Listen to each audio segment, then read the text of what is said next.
Allah subhanahu wa ta'ala mentions this issue of the end of life, this issue of the panic at the end of life, this issue of the eyes staring and consciousness and unconsciousness fleeting in and out. It is something that is a given in the Quran. And in fact, the fact of the matter is, this is not even a religious issue. Muslim, non-Muslim, kafir, atheist, everybody knows that when the end of time comes, then a process begins where the doctors basically say, okay, well, it has begun. They all know that is the end of life, and it is now, the pangs have begun. And of course, everybody faces the sakaratul maut. Everyone faces the sakaratul maut, including the most blessed creations of Allah, and those are the prophets and the Prophet Muhammad sallallahu alayhi wasallam.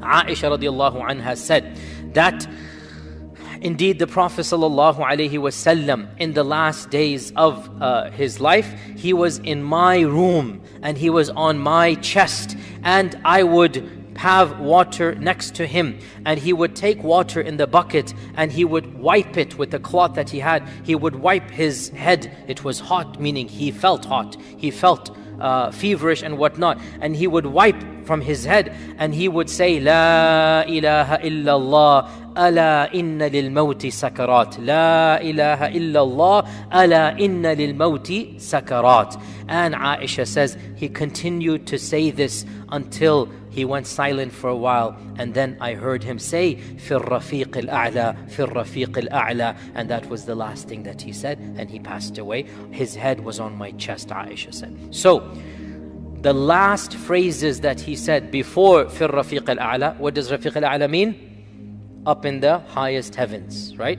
So he is seeing the angel, and the angel is saying, where would you like to go? And the Prophet is saying, I don't want to stay here anymore, I want to go up. Fir Rafiq al-A'la. That's the last thing he said. And we're going to come to this issue of the Prophets being asked permission. But the point is, before he got to that phrase, by a few minutes, maybe even a few days, he was saying this. What was he saying? Ala inna lil mawti sakarat. Ala inna lil mawti sakarat. He is saying this to us. He knows, but he wants us to know. He's teaching us at the very last minutes of his life. He wants us to benefit. He wants us to learn. What is he teaching us? Ala means pay attention. Ala means verily. Ala means listen to what I'm saying. It's a harfu tanbih. It means I'm telling you something, listen to me. That's what ala means. Ala, indeed, no, verily.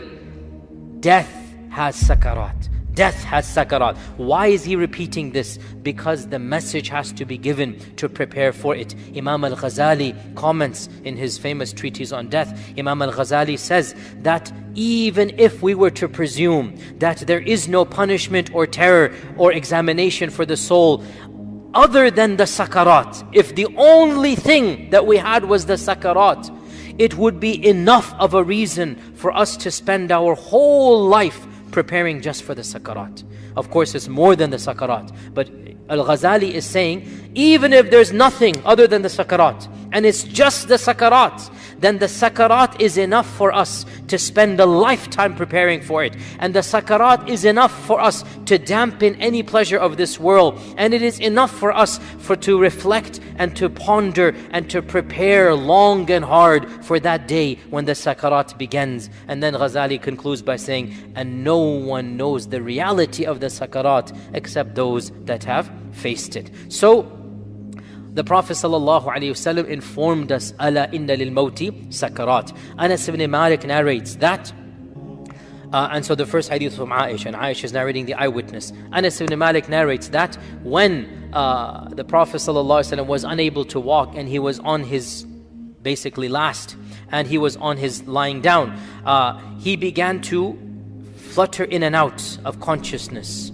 So this is sakarat. That's what sakarat means, right? He is conscious and unconscious, conscious and unconscious. That's the sakarat right there.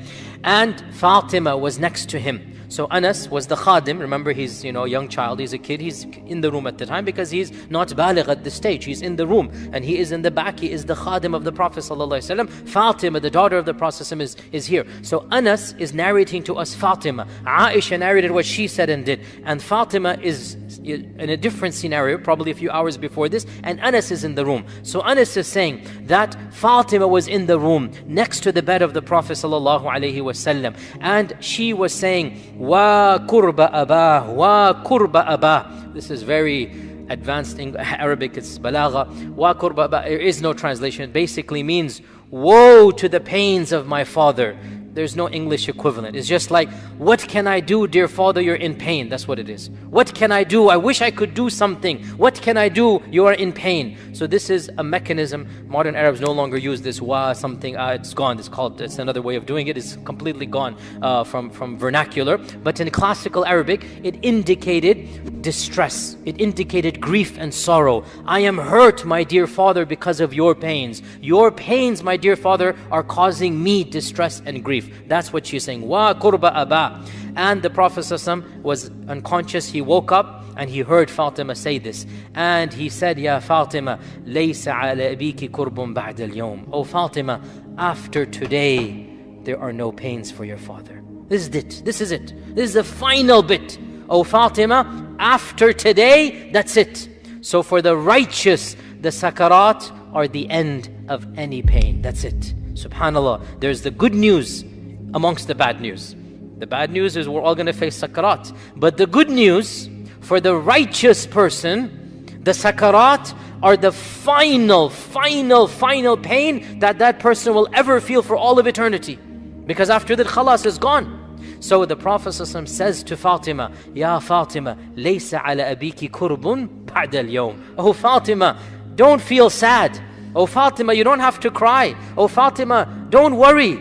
After today, there is no more pain. So he is telling us the sakarat or the final pain. Then the Prophet ﷺ passed away, and Fatima visited the body that was there. And Anas said, Fatima began to say, Ya abatah, ajaba rabban da'ah, Ya abatah, min jannat al-firdaws ma'wah, Ya abatah, ila Jibreel nan'ah. And it translates as, Ya abatah, my dear father, in Jannat al-Firdaus is his place. My dear father, we give news of your death to none other than Jibreel. Jibreel is the one we will inform of your death. My dear father, you have responded to the call of your Lord. Ya abata ajaba rabban da'a. Your Lord has called you and you have responded to him. And so Anas then said, and we buried the Prophet sallallahu alaihi wasallam.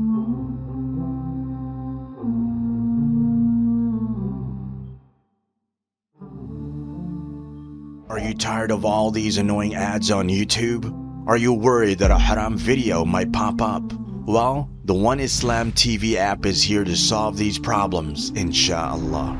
The One Islam TV app is 100% free of any ads and is safe to browse for your peace of mind. Watch or listen to lectures and lessons while you work, rest, or drive with your device switched off. Watch videos on demand or download videos and watch offline. Watch hundreds of high-quality produced Islamic reminders, Quran learning videos, stories of the prophets, and so much more. 2 to 4 new videos uploaded daily, inshallah. One Islam TV is 100% run and owned by Muslims, which means a small amount you pay for your subscription is a sadaqah jariyah, continuous charity for you, as we use the funds raised to continue producing more beneficial videos and reminders, inshallah. The One Islam TV app is now available on Apple devices, Apple TV, Android devices, Android TV, Amazon Fire TV, and Roku, so you can watch on most devices and smart TVs. Download now for a free 7-day trial. May Allah reward you for supporting our work.